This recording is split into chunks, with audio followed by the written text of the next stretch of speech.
The fog covers everything like a heavy veil, swallowing the hills and erasing any clear sense of distance. The world seems smaller, closed in, as if the very air were holding its breath. Men advance, barely seeing anything ahead, guided more by the sound of footsteps beside them than by sight. Shields clash, spears scrape the ground, armor creaks with every movement. Orders are given aloud, but many are lost before reaching their destination. There are no speeches, no music, no glory in that moment. Only uncertainty. No one there woke up expecting to fight that day. The armies simply marched, searching for the enemy through the fog, trying to understand where they were and what would come next. But history rarely waits for men to be ready. At some point on that silent morning, two completely different military worlds marched towards each other, unaware that this unexpected encounter would not only decide a battle, but would mark the beginning of the end of a way of fighting that had dominated the world for generations. If this scene already made you feel the weight of the fog and the tension before the clash, stay until the end, because what happens next completely changes the course of the military history of the ancient world. There's no exaggeration here, just an improbable decision, a fatal mistake, and a twist that no one saw coming. Subscribe to the channel now, so you don't miss the next battles that defined empires. Leave a like to support this type of historical content told as living history, and watch until the end, because the most important moment is yet to come. The fog was so thick it seemed possible to touch it with your hands. Sound preceded sight. A deep, continuous, almost hypnotic echo. Thousands of footsteps hitting the uneven ground, shields clashing lightly, the creaking of leather armor. Distant voices trying to maintain order amidst nothingness. Whoever was there that morning wouldn't immediately understand that they were about to witness a decisive moment in history. There were no flags proudly raised, no fiery speeches, no clear plans.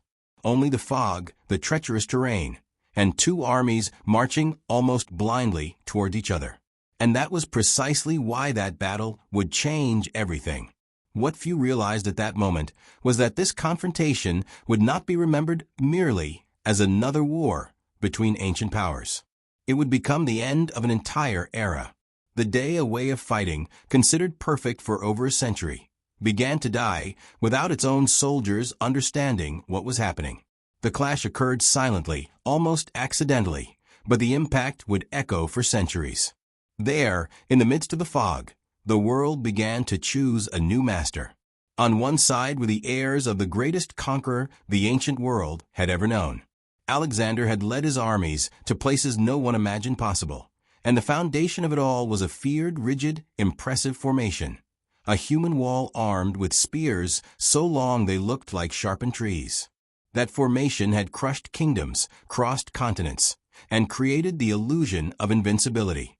On the other side, a young power was emerging, still viewed with suspicion by many, but growing too fast to be ignored. Rome didn't have the fame or glamour of Alexander's successors, but it had something few could see at first glance: adaptability. That morning, no one planned to fight. The two armies simply advanced, trying to locate the enemy amidst the fog-covered hills. Scouts went back and forth, messages were lost, orders arrived late. The terrain was uneven, full of elevations, rocks, and uneven ground. A nightmare for any commander who depended on rigid formations. Still, no one imagined that it would turn into a full-blown confrontation. Until on the top of one of the hills, reconnaissance groups met almost by accident. Shouts arose from nowhere. Blades clashed. And what was a skirmish became something impossible to control. More soldiers were sent to support the scouts. Then a few more. And then, without any of the generals having ordered a formal battle, some 50,000 men were engaged in a real, bloody, and chaotic combat. The kind of battle that nobody plans for, but that decides destinies. To understand why this was so decisive, one must look at the mentality of each army. The Macedonian formation was a work of human engineering. Soldiers shoulder to shoulder, each holding his spear with both hands, forming a continuous wall of sharp points. From the front, it was terrifying. Advancing against a phalanx was like running towards a field of mobile stakes.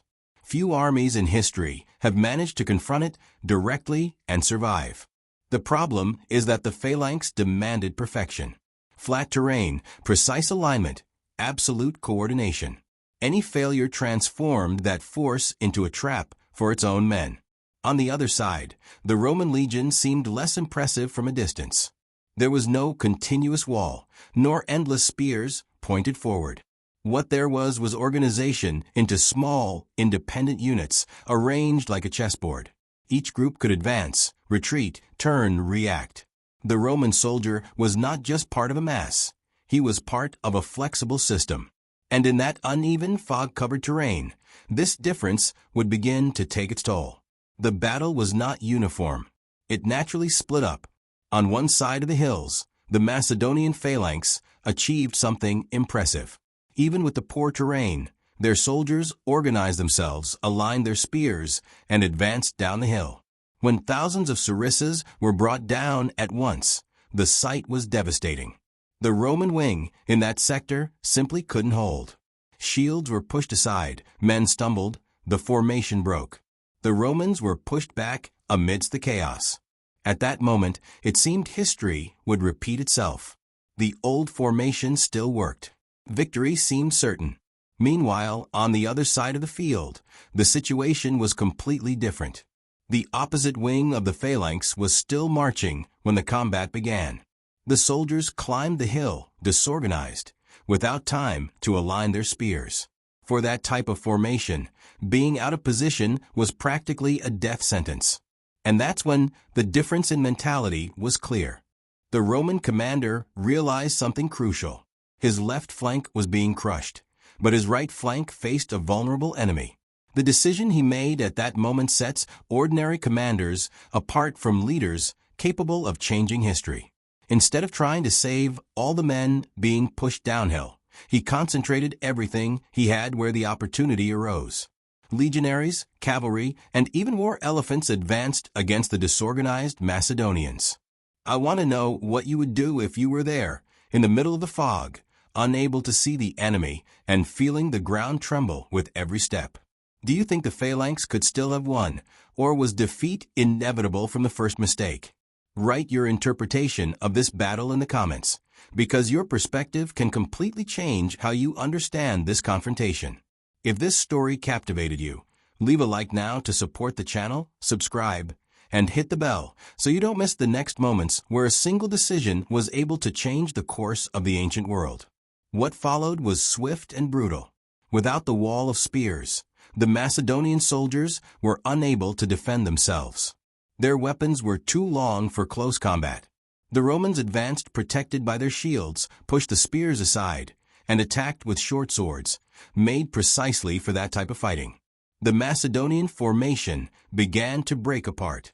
Men dropped their weapons and tried to flee. Panic spread. Still, the battle was not decided. On one side, the Romans were winning. On the other, they continued to be pushed back. It was a strange, almost absurd situation. Each army was winning and losing at the same time. The outcome would depend on who broke first. And it was at that moment that something unexpected happened. A mid-ranking Roman officer, whose name has not even reached us, observed the field and understood something that few others have noticed. The victorious advancing phalanx was completely facing forward. All the spears pointed in a single direction. There was no cover behind them. There was no way to turn quickly. That officer was not authorized to act on his own. Technically, he should have waited for orders. But he did not wait.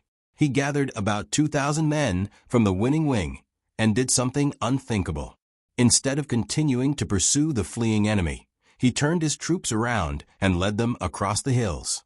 The objective was not to confront the phalanx head-on, but to attack its rear. When those legionaries emerged behind the Macedonian formation, the impossible happened. Imagine this scene. Thousands of men, shoulder to shoulder, holding 6-meter spears with both hands. Everything in that formation was designed for advancing, not turning. There was no way to reorganize in time. There was no way to fight in two directions. When the Romans attacked from behind, the phalanx collapsed psychologically even before physically. Panic took hold. Soldiers tried to drop their spears, but they were stuck together. Small shields protected only the front.